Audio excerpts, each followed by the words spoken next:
네, 오늘의 정치권 관심 뉴스를 짚어보는 나이트 포커스. 오늘은 송영훈 국민의힘 법률자문위원 그리고 성치훈 민주당 정책위 부의장 두 분과 함께하겠습니다. 어서 오십시오. 반갑습니다. 네, 반갑습니다. 안녕하십니까. 자, 오늘은 이 얘기부터 좀 해봐야 될 텐데요. 이재명 민주당 대표가 피습 보름 만에 복귀했습니다. 국민들이 맡긴 책임을 최선을 다해서 수행하도록 하겠다면서 복귀 소감을 밝혔는데요. 자, 잠시 보고 오시겠습니다. 세상 모든 사람들이 겪는 이 현실적인 어려움의 그 고통에 비한다면 제가 겪은 뭐 이런 일들은 어쩌면 사소한 일이라고 생각이 됩니다. 새해 벽두에 많은 분들 놀라셨을 것 같은데 제게 주어진 그리고 우리 국민들께서 맡긴 책임을 최선을 다해 수행하도록 하겠습니다. 네. 자, 지금 국회 본청으로 들어가는 길에 이재명 대표 모습을 보고 오셨는데요. 좀 미소도 띄었고요. 좀 여유 있는 모습인 것 같습니다. 피습 후 국민들한테 들려주는 첫 육성인데요. 좀 어떻게 들으셨습니까? 일단 예상했던 것보다 건강하신 모습인 네. 것 같고 또 웃는 모습을 보이시는 걸로 봐서 참 다행인 것 같습니다. 하지만 지금 당내 분위기가 매우 어수선하고 혼란스럽습니다. 아무래도 당 밖에서는 지금 한동훈 위원장이 전국을 돌면서 광폭 행보를 하고 있고 예. 당 내에서는 뭐 짧게는 뭐 10년, 뭐 길게는 뭐 수십 년을 함께한 동지들이 지금 당을 떠나고 있는 상황이지 않습니까? 아무래도 이런 녹록치 않은 상황이 지금 테러 이후 지금 15일밖에 지나지 않았거든요. 15일밖에 지나지 않은 상황에서 이재명 당대표를 지금 당무 복귀로 이끌지 않았을까라고 생각합니다. 예. 당에서는 이재명 대표에 대한 지금 기대가 있습니다. 왜냐하면은 사실 지금 민주당의 총선 시계는 사실상 1월 2일에 멈춰 있거든요. 이 당에 나오는 메시지, 모든 기획 이런 것들이 어떻게 보면 1월 2일 이후 그 테러에 집중되어 있기 때문에 네. 이 이후에 좀 메시지를 이재명 대표가 정리해주고 좀 수습해주기를 바라는 게 당내 지금 목소리인 것 같습니다. 건강하게 복귀한 건 다행인데 지금 한동훈 비대위원장은 쭉 전국 순회하고 있는 상황에서 그렇죠. 아무래도 견제가 예. 될 거밖에 없죠. 네. 그렇군요. 그래서 지금 당내 현안도 많기 때문에 메시지 정리가 좀 필요한 시점인 것 같다 이렇게 좀 얘기를 해주셨는데 오늘 뭐 국회 건물 밖에서도 그렇고 안에서도 그렇고 경호가 상당히 강화된 모습도 볼 수 있었습니다. 자, 이어진 최고위원회의에서는 이번 선거는 정권 심판 선거다. 그러면서 윤석열 정부 심판론을 꺼내 들었거든요. 앞서 이제 메시지를 정리할 필요가 있다라고 얘기를 해주셨는데요. 자, 이재명 대표는 이번 선거 정권 경제론으로 치러야 되겠다 이 생각이 좀 분명한 것 같습니다. 네, 그런 것 같아 보여요. 예. 그래서 정권 중간 평가, 뭐 권력 심판 이런 단어들을 꺼내셨던데 사실 저는 그 메시지를 보고 이제 이재명 대표가 그 퇴원 일성으로 말씀했던 게 있지 않습니까? 그 중호화 대결의 정치를 끝내자 이런 참 네. 아름다운 말들을 하셨는데 그 말과 이제 최고위원회 복귀 일성이 좀 많이 결이 달랐기 때문에 좀 아쉬운 마음이 많이 들었습니다. 그리고 그 이런 발언이 이제 상당히 전략적인 의도가 있는 것 같기는 해요. 그러니까 어떻게든 이제 윤석열 대통령을 총선 구도에 다시 전면에 가지고 오겠다. 이런 그 의도는 있어 보이는데 그럼에도 불구하고 이 발언이 어떤 이재명 대표의 자기 성찰, 뭐 반성 이런 거는 상당히 결여되어 있기 때문에 좀 메시지 울림이 약하지 않나 그런 생각을 네. 했습니다. 왜냐하면은 지금 뭐 여론조사 수치를 제가 구체적으로 언급할 수는 없습니다만 예. 그 대통령에 대한 여론이 지금 전반적으로 아주 우호적이지 않은 것은 사실입니다. 그런데 그럼에도 불구하고 어떤 그 야당에 대한 기대치도 그렇게 높아지지 않고 제자리에 있는 상황이잖아요. 그게 왜 그런지를 돌아봐야 되는데 네. 정권의 어떤 중간평가, 뭐 권력 심판 이런 것만 톤을 높여 강조하면서 사실은 현재 민주당이 처해 있는 문제점, 그러니까 당내 통합이 네. 되지 않고 자꾸 이탈을 하고 분열이 되고 있는 그런 상황이 왜 초래되었는지에 대한 그런 반성은 전혀 없어 보였습니다. 그리고 이제 공정한 공천을 말씀을 하셨는데 예. 이거는 구두선으로만 되는 게 아니고 사실 어떤 가시적인 조치가 있어야죠. 그동안에 이제 공직 후보자 자격심사위원회 라는 곳에서 여러 후보들을 적격 판정을 하면서 예를 들면 1심에서 징역 3년 실형을 받은 황운하 의원 또 네. 그 1심 지금 뇌물수수 혐의로 재판 중인 노웅래 의원 이런 분들이 과연 적격인가에 대해서 많은 논란이 있었지 않습니까? 예. 이런 문제를 그냥 구두선으로 덮고 지나갈 수는 없다는 점에서 이재명 대표의 어떤 가시적인 조치 내지는 결단이 있어야 되지 않겠나 하는 생각이 듭니다. 예. 자, 한동훈 대 이재명, 윤석열 대 이재명 이게 좀 비슷한 듯 하면서도 좀 다를 수도 있는데 대결 구도를 어떻게 설정할지 여야가 조금 다른 것 같아요.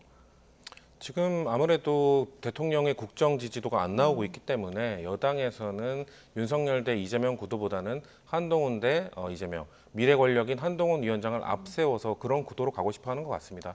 하지만 민주당에서는 지금 정권 심판론을 계속 얘기하고 있는 것은 아무래도 윤석열 정부 하에서 치러지는 선거 아닙니까? 그리고 정부권 중간에 치러지는 선거는 무조건 중간 심판 선거가 될 수밖에 없습니다. 이건 뭐 어느 나라나 뭐 한국도 마찬가지고요. 하지만 민주당이 좀 우려스러운 부분 그리고 또 조심해야 되는 부분은 정권 견제론 하나만으로는 총선에서 승리할 수는 없습니다. 어떤 정권이든 항상 정권 중간쯤 치러지는 선거에서는 정권 견제론이 높게 나왔었거든요. 근데 그렇다고 해서 항상 총선이 여당에게 불리했느냐? 그건 또 아닙니다. 여당이 승리했던 경우도 있기 때문에 민주당은 이번 총선 구도에서 이재명 대 뭐 한동훈, 이재명 대 윤석열 들의 신경을 쓰기보다는 제가 봤을 때는 지금 양당 심판론을 지금 제3지대에서 들고 나오지 않았습니까? 그래서 제3지대에 공간을 주지 않기 위해서는 거대 양당 중에 한 당인 민주당이 혁신으로서 혁신 공천, 좀 공정한 모습을 지금 이미 당내에서 많이 나가고 있지만 더 추가 이탈이 없도록 막으면서 혁신적인 모습을 보여주는 것만이 양당 심판론을 잠재우고 정부 견제를 좀 더 앞세울 수 있는 그런 선거를 이끌어갈 수 있다고 봅니다. 예. 자, 이재명 대표 오늘 최고위에서 이런 말도 했습니다. 결코 죽지 않는다. 자, 한동훈 비대위원장 반응까지 함께 듣고 오시겠습니다. 법으로도 죽여보고 펜으로도 죽여보고 그래도 안 되니 칼로 죽이려고 하지만 결코 죽지 않습니다. 우리 국민들께서 저를 살려주신 것처럼 우리 국민들께서 이 나라의 미래를 이 나라의 주인으로서 책임지고 제대로 이끌어가 주실 것으로 확신합니다. 그 정도면 망상 아닌가요? 제가 이상한 얘기를 안 하려고 했는데요. 칼로 죽여본다? 누가 죽여본다는 얘기인가요? 제가? 우리 국민의힘이? 아니면 국민들이? 그건 그냥 굉장히 이상한 사람이 굉장히 나쁜 범죄를 저지른 것뿐 아닙니까? 그걸 굉장히 안타까운 일이지만 그걸 그렇게 정치적으로 무리하게 해석하는 것은 평소에 이재명 대표다운 말씀이 아니라고 생각합니다. 자, 법으로 펜으로 안 되니까 칼로 죽이려 한다. 그렇지만 결코 죽지 않는다. 자, 이재명 대표의 이런 발언이 있었고요. 한동훈 위원장 망상 아니냐 이렇게 맞받았거든요. 바로 민주당에서 또 막말이다. 이렇게 계속 꼬리 물기 신경전이 있었는데요.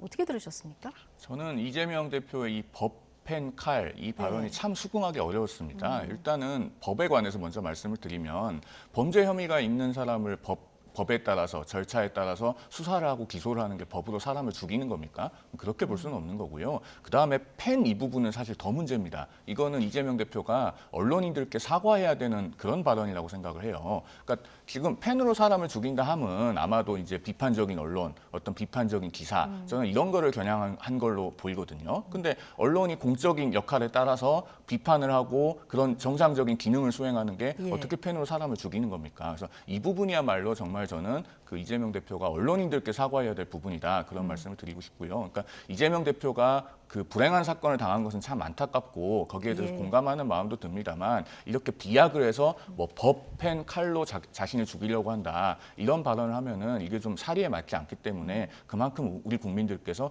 굉장히 생경하게 들으실 거고 이재명 대표 본인에게 저는 좋지 않다고 생각합니다. 예, 이재명 대표의 법, 펜, 칼 발언 좀 부적절하게 들렸다라고 평가를 해주셨는데요. 한동훈 위원장 반응까지 해서 어떻게 평가하십니까? 뭐 한동훈 위원장의 지금 반응도 잘못됐다고 봅니다. 아무리 그래도 진짜 죽을 뻔했던 사건 아니었습니까? 그런 분에게 망상이라고 하는 건 좀 부적절한 것 같고요. 그리고 심지어 멘트에 저는 아주 이상한 사람이 나쁜 범죄를 저질렀을 뿐이다라고 어떻게 보면 책임을 회피하는 듯한 저는 이번 사건의 책임은 정치권 모두에게 있다고 생각합니다. 국민의힘뿐만 아니라 민주당도 있는 것이죠. 그런 괴물 같은 테러범이 나타난 이유는 양 당에서 지금 한국의 정치권이 혐오의 정치, 배제의 정치 이런 것들을 양산하고 그리고 부추기고 이런 것들을 앞장섰기 때문에 그런 괴물 같은 테러범이 나온 것이거든요. 그렇기 때문에 한동훈 위원장의 발언은 좀 부적절했다고 생각을 하고요. 다만 아쉬운 것은 저는 이재명 대표도 나를 죽이려 했지만 죽지 않았다라는 발언보다는 나를 죽이려 했지만 나는 나를 그렇게 했던 그런 모든 문화 그런 것들을 내가 그 해결해 나가기 위해서 네. 그런 사람들조차 나는 용서할 수 있다라는 메시지를 던지면서 좀 더 국민들이 볼 때 진짜 이재명 대표 진짜 죽을 뻔한 사건을 겪은 사람임에도 저는 대승적인 발언이 나오는구나라는 메시지를 좀 던져줬으면 좋겠다라는 아쉬움은 좀 있습니다. 대승적이고 큰 메시지를 던졌으면 예. 어땠을까 하는 아쉬움까지 좀 지적을 해주셨고요. 자, 복귀한 이재명 대표가 풀어야 될 숙제가 뭐 한두 가지가 아닌데요. 오늘 인재 영입식에서는 비명계 탈당에 대해서 처음으로 이제 언급도 했습니다. 지금 이낙연 전 대표도 탈당을 했고 비명계 뭐 의원들도 탈당을 했고 뭐 청년층도 좀 이탈을 하고 있는 이런 상황인데요. 이거 어떤 해법으로 풀 것 같습니까? 그러니까 이 문제는 말로만 해결이 안 됩니다. 예. 말씀하신 것처럼 지금 이낙연 전 대표가 탈당을 했고 원칙과 상식이 탈당을 했고 또 민주당의 일부 전직 기초단체장들이 탈당을 했고 최근에는 또 민주당 청년들이 집단 탈당을 했죠. 이거는 원칙과 상식이 탈당하면서 지적을 했던 것처럼 이 당이 민주당이 지금 그 이재명 대표 중심 체제가 되면서 숨 쉴 공간이 없어졌기 때문이라고 저는 그렇게 봅니다. 그리고 지금 공천에 관해서 각종 논란이 잇따르고 있는데 아까도 잠깐 말씀을 드렸지만 민주당의 그 공직 후보자 자격심사 위원회. 과거에는 이런 그 자격심사위원회가 없었습니다. 바로 공관위가 공천을 했죠. 그런데 이 공직후보자 자격심사위원회가 이제 그 적격 여부가 굉장히 우리 일반적인 시선에서 의문시되는 분들, 예. 그러니까 뭐 이미 확정 판결은 아니지만 어쨌든 실형 유죄 판결을 받았다든가 네. 또 혹은 또 뇌물수수와 같은 죄명으로 재판을 받고 있다든가 이런 분들을 적격 판정하면서 논란이 되고 있는데 사실은 그 중심에 이재명 대표 본인이 있습니다. 전과가 4개나 있는데 당대표의 적격 여부를 판단한다면은 적격을 줄 수밖에 없죠. 그러면은 그 외의 분들은 당연히 적격이 되는 그런 문제가 생기는 거예요. 그런데 이 위원회가 또 한편으로는 그동안에 그 비명계라고 불리는 뭐 전직 기초단체장들이라든가 그런 분들은 부적격 판정에서 굉장히 많은 논란을 빚었죠. 그러니까 이런 제도를 만든 것 자체가 어떤 비명계를 솎아내기 위한 것이 아니냐 그런 의구심이 다분한 상황에서 지금 여기까지 왔기 때문에 네. 그러면 이재명 대표가 여기에 대해서는 말로만 하면 안 되고 네. 공천이 실질적으로 공정하게 될 수 있는 어떤 가시적인 조치 내지는 본인의 불출마 선언 같은 것으로 뭔가 결단을 보여야 된다고 생각합니다. 지금 재판 중인 인사들에 대한 적격 판정 이런 부분들에 대해 좀 수긍할 수 없는 부분들이 있을 수 있기 때문에 말로만 하는 게 아니라 공천 관련해서 뭔가 이제 실천으로 보여줘야 된다는 얘기를 해주셨습니다. 어떤 해법이 있을까요? 일단 통합과 단합을 위해 노력하는 모습을 좀 더 보이셔야죠. 사실 네. 부족했던 것이 사실입니다. 지금 나가신 분들이 그런 노력을 과연 했느냐라고 지적하지 않았습니까? 저는 그 자객공천이라는 단어를 다시 한번 좀 정의를 해보고 싶은데 언제부터 자객공천이 같은 당 안에 있는 의원을 예. 그 지역에 나가면서 자객공천이다라고 자칭 예. 다 자칭이거든요. 그런 것들이 친명을 자처하는 분들이 오히려 이재명 당대표나 민주당의 분열을 초래하고 좀 부담을 주고 있는 상황이었던 거거든요. 네. 그러니까 이런 것들을 좀 이재명 당대표가 사실 좀 메시지를 강하게 던지지 못했습니다.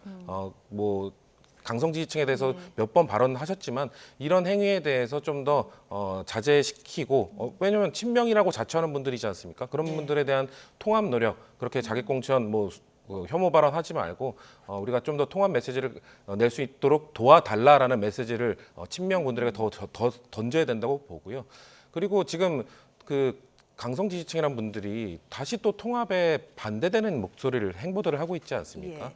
뭐 지금 이제 원칙과 상식 분들이 나가니까 또 다른 분들 나가라고 하고 있거든요.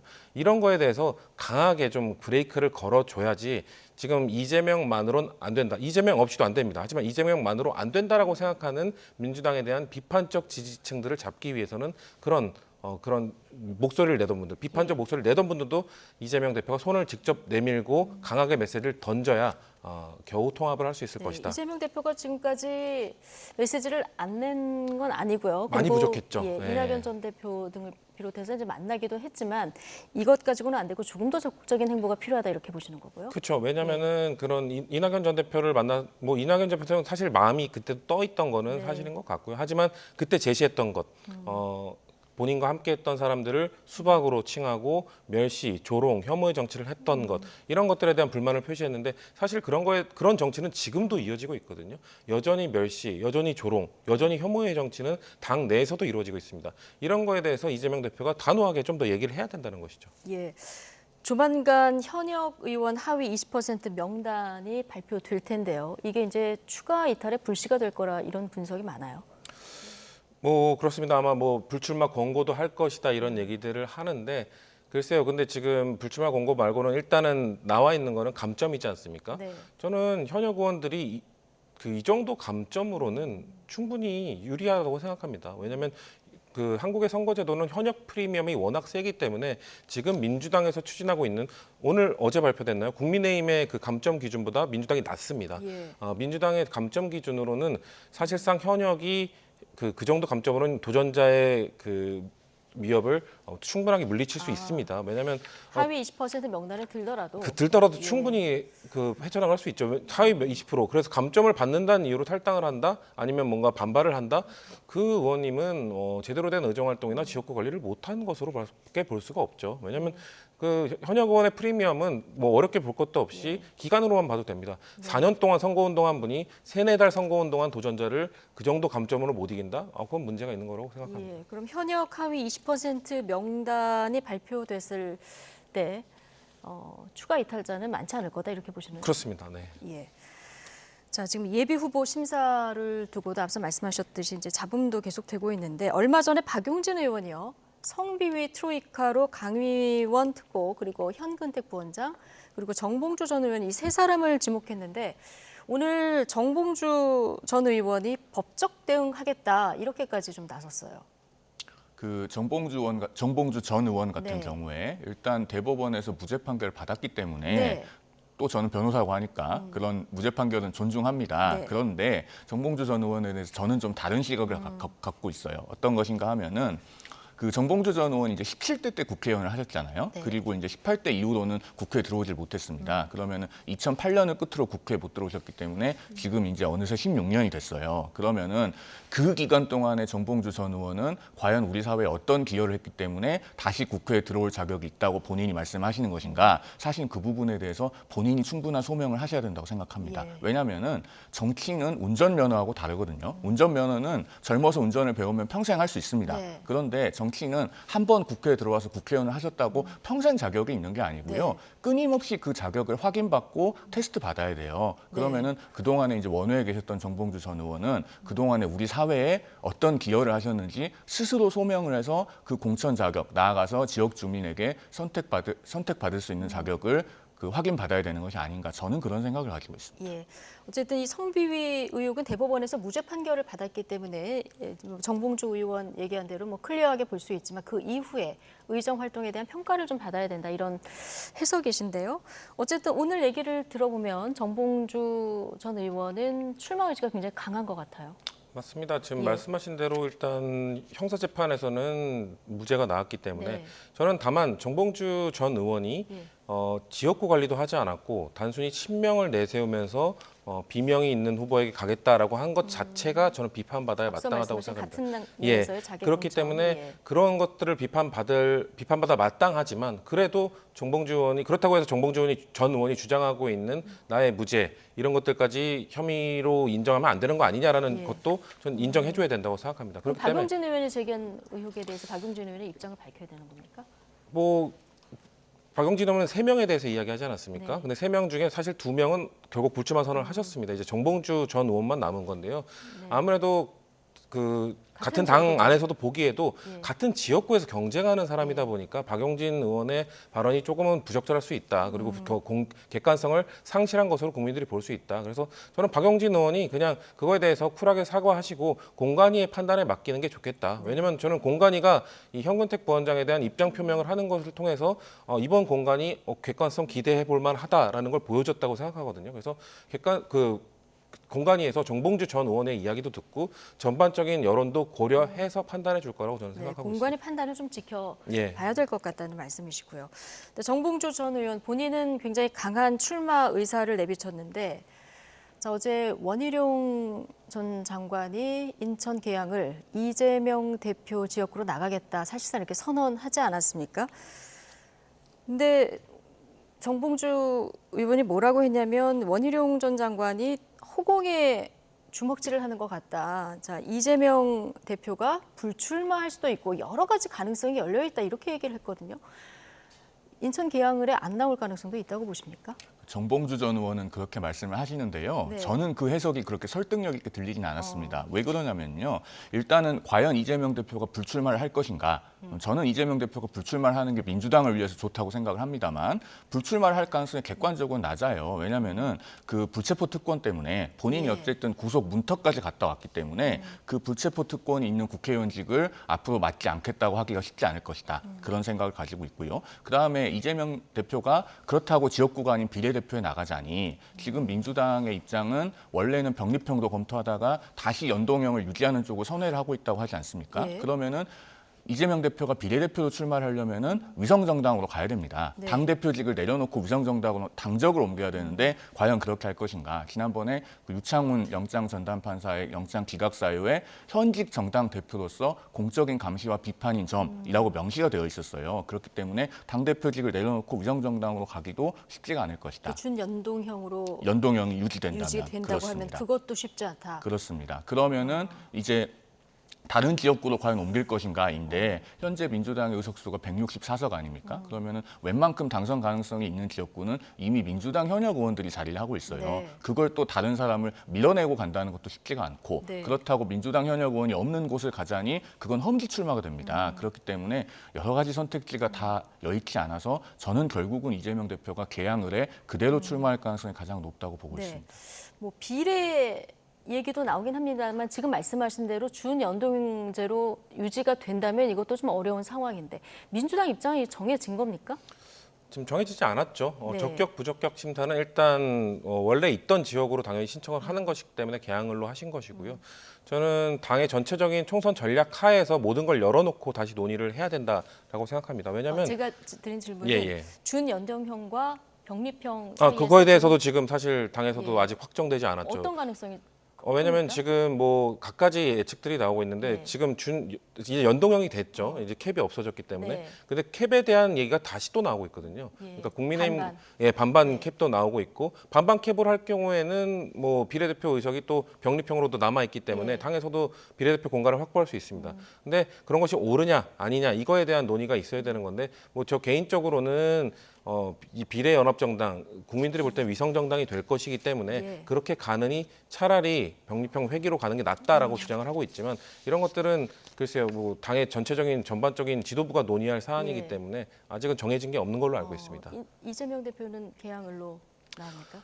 지금 나오는 걸로 얘기를 하고 있지만 전 이것 역시 열어놓고 논의를 해야 된다. 왜냐하면 변수가 생기지 않았습니까? 예. 바로 이재명 대표의 건강입니다. 그리고 지금 총선을 이끌 간판이 사실 없거든요. 거기에 한동훈 위원장은 지금 불출마를 하겠다면서 사실상 공중전을 하겠다. 네. 자기는 전국적인 선거를 공중전을 하겠다고 하고 있고 지금 당 밖에 있는 제3지대에도 공중전에 매우 능한 이준석 대표가 있는 다른 제3지대 신당도 있는 상황에서 그럼 민주당의 공중전은 누가 이끌 것인가? 이거에 대한 얘기도 해야 되는 거거든요. 이재명 대표가 지금 테러에서 복귀한 지 테러로 인한 그 상처로 인해 복귀한 지 얼마 안 되는 상황에서 지역구 선거도 하면서 전국 선거까지 커버할 정도의 체력이 될 수 있는가? 이런 것들을 이런 명분 어떻게 보면 변수가 생겼기 때문에 열어놓고 당에서 좀 논의를 해야 된다라고 저는 주장을 하고 있습니다. 그렇군요. 불출마 가능성도 열려 있는 선택지라고 이제 보셨고요. 자, 정봉주 전 의원의 얘기에서 여기까지 왔는데, 자, 불출마 선언한 현근택 부원장, 자, 출마 포기를 선언해서 지금 윤영찬 의원의 공천 가능성이 커졌다 이런 얘기도 나옵니다만 지금 강성 지지층 비난의 화살이 윤영찬 의원에게 향하고 있어요. 윤영찬도 불출마 선언해라 이런 주장들이 나오고 있는데 이 주장은 어떻게 보십니까? 그러니까 윤영찬 의원이 사실은 선택을 잘못하셨다고 봐요, 저는. 네, 따라 그러니까 나갔어야 된다고 보십니까? 그렇죠. 원칙과 상식에 따라서 행동을 하셨어야죠. 그 신의를 지키셨어야 되는데 이 윤영찬 회군의 대가가 저는 상당히 혹독할 수 있다고 봅니다. 왜냐하면은 그 윤영찬 의원 지역구를 둘러싸고 네. 그 이미 지금 소위 이제 그 개딸이라고 부르는 강성 지지자들과 윤영찬 의원 지지층 간에 감정의 골이 있었고 네. 그다음에 현근택 의원이 현근택 변호사가 이렇게 불출마를 선언하면서 그러나 여전히 그 감정의 골이 있기 때문에 강성 지지층은 윤영찬 의원의 사퇴를 요구하고 있는 상황이지 않습니까? 그러면은 여기서 사실은 만약에 경선이 발생한다고 하더라도 그 강성 지지층이 어떤 윤영찬 의원을 낙선시키기 위한 선택을 한다면은 상당히 험난한 길이 또 앞으로 놓여질 수 있어요. 예. 그렇기 때문에 윤영찬 의원이 마지막에 탈당하지 않는 걸로 선택을 했습니다만은 과연 원하는 대로 본인이 출마의 기회를 얻을 수 있을지 저는 이 부분은 좀 지켜봐야 된다고 생각을 합니다. 예. 속단하기가 어렵습니다. 속단하기 어렵다. 자, 국민의힘으로 가서 한동훈 비대위원장, 어제는 인천 계양, 오늘은 서울 마포를 찾아서 대항마 띄우기에 나섰습니다. 이재명 대표 측근인 정청래 의원의 지역구에 김경률 비대위원이 도전장을 냈는데요. 발언 듣고 오시겠습니다. 개딸 민주주의, 개딸 전체주의, 운동권의 특권 정치, 이재명 개인 사당화로 변질된 안타까운 지금의 민주당을 상징하는 얼굴이 바로 정청래 의원입니다. 이번에도 어차피 정청래가 될 거다라고 자조 섞인 말씀을 하시는 분들이 많습니다. 어쩔 수 없다고 합니다. 어쩔 수 없지 않습니다. 왜냐하면 이번 4월 선거에서 우리 국민의힘의 후보로서 김경률이 나서겠다고 하고 있기 때문입니다. 우리 당과 한동훈 비대위원장께서 저에게 낡은 시대와 이념을 청산하라는 과제를 주신다면 저는 기꺼이 받아들이겠습니다. 약속드립니다. 술잔이 식기 전에 돌아오겠습니다. 감사합니다. 자, 정청래 의원 맞수로 조국 흑서의 저자죠. 김경률 비대위원 회계사인데요. 자, 이분이 출마할 거다 이렇게 좀 지목이 된 그런 상황입니다. 근데 마포울 최근 전적을 좀 볼까요? 저희가 그래픽으로 정리를 했는데 17대 때 정청래 의원이 당선이 됐고요. 열린우리당으로 나가서 당선이 됐고요. 18대에 한나라당에서 당선이 된 것 이외에는 다 민주당 계열에서 이제 당선이 된 국민의힘으로서는 쉽지 않은 지역이에요. 그렇죠. 자, 여기서 김경률 카드 어떻게 보십니까? 저는 김경률 비대위원이 앞으로 어떻게 하느냐에 따라서 매우 정청래 의원이 긴장할 수 있는 카드로 확대될 수 있다. 왜냐하면은 김경률 비대위원이 갖고 있는 장점은 중도 확장성이거든요. 그러니까 이 보수에서 하지 못했던 목소리, 김경률 비대위원이 본인의 입으로 얘기했던 게 그 금기어로 되어 있는 6글자, 김건희 리스크. 그 얘기를 직접 본인이 꺼내지 않았습니까? 그러니까 그 이야기를 지금 공천이 오가고 있는 상황에서도 계속해서 얘기할 수 있는가? 그렇게 되면 김경률 비대위원은 이제 그 국민의힘이면서도 중도 확장성을 갖고 있는 후보가 될 수 있습니다. 근데 정청래 의원 같은 경우는 이렇게 중도 확장에 능한 후보라기보다는 아무래도 지지층을 강화시키는 좀 견고히 하는 유형의 정치인 아닙니까? 그리고 마포라는 아까 우리가 표를 본 것처럼 마포라는 지역 자체가 좀 진보 민주 진영에 유리했던 지역이기 때문에 거기에는 또 다른 그 진보 진영이 있습니다. 바로 그 정의당인데요. 정의당의 장혜영 의원도 지금 출마 선언을 하지 않았지만 사실상 마포 을에서 활동을 하고 있었거든요. 그래서 장혜영 의원의 출마 여부에 따라서 그 민주 진보 진영의 표도 갈릴 수 있는 상황이고 그렇기 때문에 저는 정청래 의원이 이런 것들을 종합적으로 아직까지 입장 표명을 원래 같으면은 바로바로 SNS를 통해서 입장 표명하시는 분 아닙니까? 이런 복합적인 상황 때문에 지금 좀 메시지를 신중하게 내기 위해서 아마 고민을 하고 있는 게 아닐까라고 보고 있습니다. 그렇군요. 자, 민주당이 유리한 지역이긴 한데 중도 확장성이 큰 후보가 나오면 또 모른다. 자, 이런 전망이신데요. 어제는 이재명 대항마로 원희룡 카드를 꺼냈고요. 오늘은 정청래 의원 대항마로 김경률 회계사 카드를 꺼냈는데 자, 수도권의 어떤 전략 공천? 자, 이게 한동훈 비대위원장의 어떤 숨은 승부수입니까? 이분들을 지금 공천을 한다고 표명을 하진 않았죠. 원희룡 전 장관도 계양을에 출마할 뜻을 사실상 표명을 했지만 뭐 전략 공천이 되신다는 보장은 그러나 없는 거고. 한동훈 비대위원장의 의중은 확인이 된 상황이다 보니까요. 뭐 아무래도 당에서는 그런 분들이 나가면은 서울이나 인천의 판도를 크게 바꿀 수 있다는 그런 기대는 있다고 봐야 되겠죠. 그런 기대는 있다고 봐야 될 거고 지금 이제 원희룡 전 장관이나 김경률 비대위원이나 이분들이 공통으로 하시는 말씀이 있지 않습니까? 인천 계양이나 서울 마포 을 같은 곳을 험지라고 부르지 말아달라. 이곳은 내가 도전하는 순간부터 도전지고 격전지가 될 것이다. 이렇게 공통적인 워딩을 하고 계세요. 저는 이게 이제 국민의힘의 어떤 수도권 선거 전략, 나아가서 선거 판세에 미치는 영향이 굉장히 크다고 생각합니다. 그러니까 언어가 가지는 그 프레이밍의 힘을 지금 국민의힘에서 정확하게 파악을 하고 있는 거죠. 예. 그러니까 과거 같으면 이제 마포 같은 경우는 국민의힘이 3번 연속 같은 분이 낙선을 한 곳이기 때문에 험지. 그렇죠. 소위 험지여서 이제 이런 분은 이런 지역은 사실상 어렵다는 생각이 지배적이었을 것인데 지금 어제 오늘의 그 일들로 인해서 당내 분위기도 상당히 많이 바뀌고 또 지역 조직도 굉장히 활성화돼서 선거운동에 임할 걸로 보여요. 그럼 이런 것들이 주변 지역에 연쇄 효과를 미칩니다. 수도권은 사실상 연동성이 높기 때문에 그러니까 마포뿐만 아니라 뭐 예. 양천, 강서, 구로 이런 서부권 전체에 영향을 미칠 수 있거든요. 그런 점에서 저는 이게 앞으로 파급력이 상당히 주시할 만하다고 그렇게 생각합니다. 격전지라는 단어 자체가 프레임 전환이다라는 의견이신데, 자 그야말로 오늘도 사실 깜짝 발표였어요. 그런데 이 자리에 마포울에서 그 지역구를 다지고 있던 당협위원장이 있다 보니까 뭐 기존 예비 후보들 사이에서는 좀 불공정 경선 아니냐 이런 좀 비판도 나오고, 한동훈 위원장이 시스템 공천하겠다 이렇게 얘기하지 않았습니까? 이게 좀 첫 번째 위기가 아닐까 싶기도 한데요. 맞습니다. 반발이 있을 수밖에 없습니다. 네. 사실 개항을에도 지난 재보궐선거에 나왔던 윤형선 후보라고 지역에서 수십 년 동안 지역을 닦으신 분이 있습니다. 예. 그런 분들에 대한 반발이 있을 수밖에 없죠. 근데 한동훈 위원장이 말하는 시스템 공천이 무엇인가? 그 아마 백브리핑에서 한동훈 위원장 어느 정도 설명을 했던데요. 지지율이 나오지 않는 현역 의원이 계속해서 민주당이 승리했고 도전자들인 당협위원장이 지지율이 나오지 않는 그런 지역은 사실상 시스템을 걸러내겠다라고 주장을 한 거거든요. 그렇기 때문에 한동훈식의 시스템 공천이라는 것은 이런 아무래도 그 어떻게 보면 험지에서 고생하고 있던 국민의힘 당협위원장들에게는 매우 반발이 클 수밖에 없습니다. 하지만 저는 국민의힘이 지금까지 눌러 앉히는 거 잘했거든요. 예. 뭐 네. 전당대회에서도 그 당대표 후보들도 눌러 앉혔었는데 뭐 이 총선 후보들 정도야 충분히 그 제압할 수 있지 않을까. 그래서 한동훈 위원장의 말씀하신 대로 어떻게 보면 이런 당내 갈등들을 해결하는 게 정치거든요. 예. 지금 신년 인사회를 돌면서 지지자들 앞에서 환호받고 응원받고 이런 게 정치가 아니라 진짜 정치대 시험대에 올랐는데 이걸 어떻게 풀어가는지도 지켜봐야 될 것 같습니다. 알겠습니다. 만약 갈등이 지금 이 공천 과정에서 발생했을 때 어떻게 풀어가느냐, 이 부분도 중요하게 지켜봐야 된다는 말씀이신데요.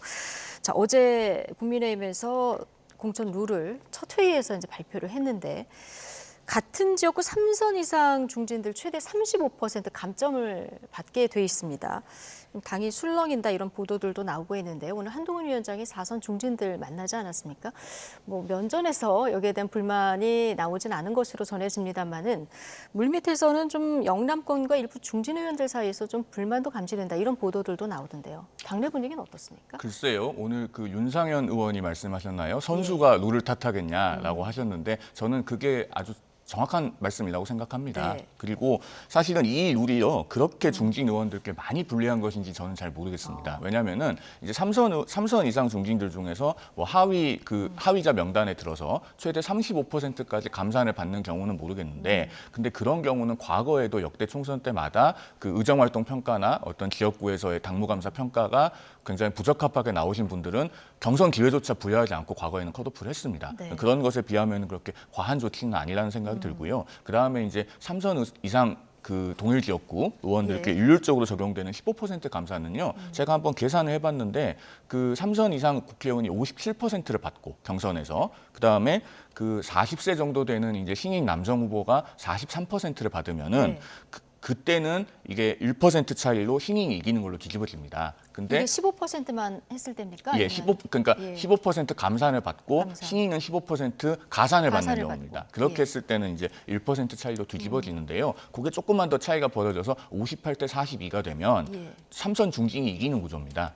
6대 4 정도 되면은 중진이 여전히 1대1 경선에서 통과할 수 있는 구조이기 때문에 네. 저는 이제 3선 이상 그 중진분들이 지역에서 어떤 가지고 있는 뿌리 이런 예. 걸 생각했을 때는 그렇게 과하게 불리한 조항인지 잘 모르겠고요. 짧게만 덧붙이면은 네. 정치는 오래 하면 오래 할수록 입증 책임이 커지거든요. 예. 12년, 16년, 20년을 하면 그 지역에서 그동안에 뭐 하셨습니까? 이번에 나오면 뭘 한다고 하는데 그건 그동안에 왜 안 하셨습니까? 당신이 아니면 안 되는 이유가 뭡니까? 이런 질문들을 점점 더 강하게 받게 돼요. 네. 그거를 제도화한 게 저는 이번 그 감산 규정이라고 보거든요. 네. 그래서 적절하게 잘 세팅된 제도고 이거에 반발해서 탈당할 만한 의원들은 저는 거의 없을 거라고 거의 봅니다. 없을 것이다. 동일 지역 15% 중진들에 대해서 15% 감산, 신진들에게 또 가산 이걸 했을 때는 그렇게 불리하지 않다.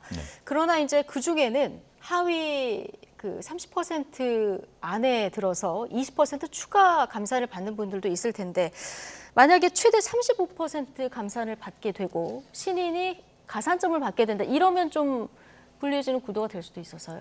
전 그래도 역전하기 쉽지 않다고 봅니다. 그래도 역전하기 예. 쉽지 않다. 현역위원 프리미엄이 그만큼 어마어마하죠. 강한 저는 그래서 사실 선거법을 바꾸지 않으면, 예. 그러니까 선거법이 뭐냐, 선거운동 관련된 법을 풀어주지 않으면 현역 의원들은 저는 전원 감점을 받아도 무방하다고 생각합니다. 개인적 의견입니다만 왜냐하면은 지금 대한민국의 선거법을 이제 포지티브 선거법이라고 하거든요. 그러니까 네. 할 수 있는 것만 정해놓고 나머지는 다 못한다. 근데 이거를 네거티브로 바꿔야 된다고 항상 국회의 정치개혁특위에서 논의를 했습니다. 네거티브는 네. 뭐냐? 하면 안 되는 것만 정해놓고 나머지는 다 풀어준다. 그렇게 선거운동을 쫙 풀어줘야 도전자들이 4년 내내 미국 같은 경우는 선거를 치른 날 다음 날부터 다음 선거운동을 할 수 있습니다. 그런 것처럼 우리나라도 도전자들에게 이렇게 문호를 열어주고 도전할 수 있는 유권자들을 만날 수 있는 기회를 열어줘야 되는데 현직자들이 이걸 막아놓고 있기 때문에 사실상 이런 그 감점 요인을 주는 거거든요. 네. 그러면서 선거법도 풀어주지 않으면서 도전자들을 허용하지 않으면서 감점도 받기 싫다? 이건 너무 이기적인 생각이죠. 그리고 사람들이 좀 오해하는 부분이 있는데 보통 당원 여론조사 그리고 일반인 여론조사 하지 않습니까? 그래서 당원 여론조사가 아무래도 현역이 유리할 것이다. 일반인 여론조사에서 그 심판 여론 때문에 현역이 좀 불리할 수 있다.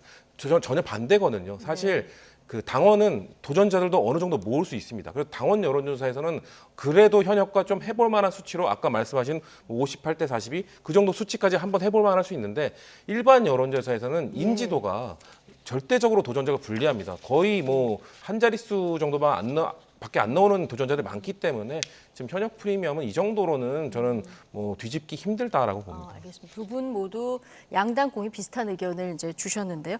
이 자리에 현역 중진 의원이 없기 때문에 목소리가 들리면 저희가 또 반영해서 또 뭐 이어지는 다음 날 또 전해드리도록 하고요. 자, 이런 일도 있었습니다. 김건희 여사의 팬클럽 운영진이요. 한동훈 비대위원장 팬클럽에 대한 제재를 여당에 요청했다. 이런 보도가 나왔는데 왜 이런 일이 있었던 겁니까? 저도 이 보도를 봤는데요. 네. 그 한 일간 신문에서 박스 기사로 보도를 했더라고요. 네. 봤는데 저는 사실은 이게 그렇게 조명되는 게 우리 정치에 바람직한 일이 아니라고 생각합니다. 네. 그 일종의 해프닝이라고 생각을 하거든요. 그 사실은 그 정치인 팬클럽을 하시는 분들은요, 굉장히 자의식이 강하고 또 거기서 집단의식도 형성이 됩니다. 그러니까 내가 아니면은 이 정치인을 올바르게 견인할 수 없고 네. 지킬 수 없다라는 의식이 굉장히 강하기 때문에 사실은 같은 정치인의 팬클럽끼리도요, 그 안에서 그룹이 분화돼서 싸우는 일이 비일비재합니다. 여의도에는 그런 일들이 많이 알려져 있거든요. 그리고 이걸 지나치게 조명을 해주면요, 사실은 우리가 팬덤 정치에 힘을 실어주는 그런 결과가 돼요. 네. 사실 우리 정치가 지금 극단적인 어떤 진영 대결이 되는 것에 일조한 것이 팬덤 정치 아니겠습니까? 예. 그래서 이런 건 하나의 해프닝으로 봐야 되고 정당이 사적될 쌓인 그런 어떤 팬클럽에 대해서 무슨 제재를 할 수도 없고 조치를 할 수도 없고 사실은 할 수 있는 게 없습니다. 네. 그래서 이런 부분들은 그냥 어떤 가십 정도로 넘어가는 것이 좋을 것 같습니다. 네. 자, 위드 훈이가 선당 후사의 결론을 내렸다. 그러면서 위드 훈이가 아니죠. 건승 코리아가 김건희 여사 팬클럽에서 자, 상황 종결을 이제 공지했다. 자, 이런 소식도 전해드리고요. 그런데 앞서 말씀하신 대로 윤석열 대통령 지지율은 좀 답보 상태고 한동훈 비대위원장 지지율은 좀 올라가고 있는 이런 추세하고 맞물려서 지금 있었던 이 팬클럽 사이의 충돌이 없던 일은 아니기 때문에 이게 여권 내 지지층 분리 현상으로 또 이어지는 거 아니냐 이런 해석도 일각에서 나오더라고요. 충분히 가능하죠. 뭐 그런 사례들도 많았고요. 근데 저는 아까 말씀하신 대로 뭐 팬덤에 대해서는 정치인들이 최대한 그냥 멀리 대하는 게 맞다고도 생각하지만 팬덤 간 이런 불화나 갈등이나 특히나 같은 진영 내에서의 팬덤의 갈등이 네. 있었을 때는 전 정치인들의 역할도 필요하다고 생각합니다. 최악의 정치인은 그런 것들을 부추기는 정치인이고요. 갈등을 부추기고 그런 팬덤들의 증오, 분노 이런 네. 것들을 안 좋게 이끌어가는 정치고 그 다음으로 안 좋은 정치는 그냥 방관하는 정치라고 생각합니다.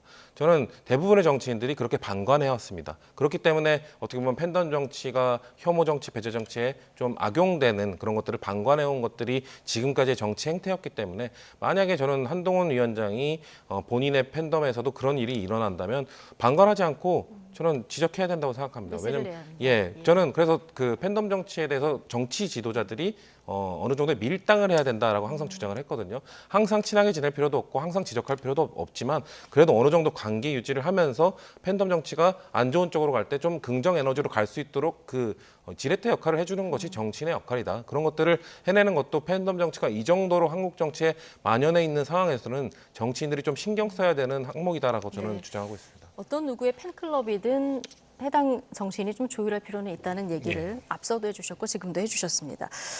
자, 제3지대 얘기 좀 해볼까요? 지금 제3지대 신당을 추진 중인 이낙연, 이준석 전 대표 실제 이 협력 방안을 놓고 온도차를 보이고 있는데요. 자, 이낙연 전 대표가 불출마하겠다 이렇게 얘기하지 않았습니까? 이걸 두고도 이준석 전 대표는 다른 목소리를 냈습니다. 발언 듣고 오시죠. 그래서 이번에 총선도 불출마하시겠다 뭐 이런 말씀하시고 하는데요. 예. 제가 연령대가 좀 차이나서 그런지 저는 사심 없는 도전의 결과물이 불출마인 건 약간 제 문법으로는 이해가 안 갑니다. 그러니까 냉정하게 저는 지도자라 그러면은 언제나 성적표를 받아들일 용기가 있어야 된다 생각합니다. 때로는 그것이 박한 성적표이든 아니면 때로는 좋은 성적표이든 시험을 계속 봐야 내 성적이 측정되는 거거든요. 근데 지금 상황에서 제가 이렇게 그냥 솔직하게 말씀드리면은 그러면은 이낙연 총리께서 대통령 빼고 다 해보신 분인데 예, 예.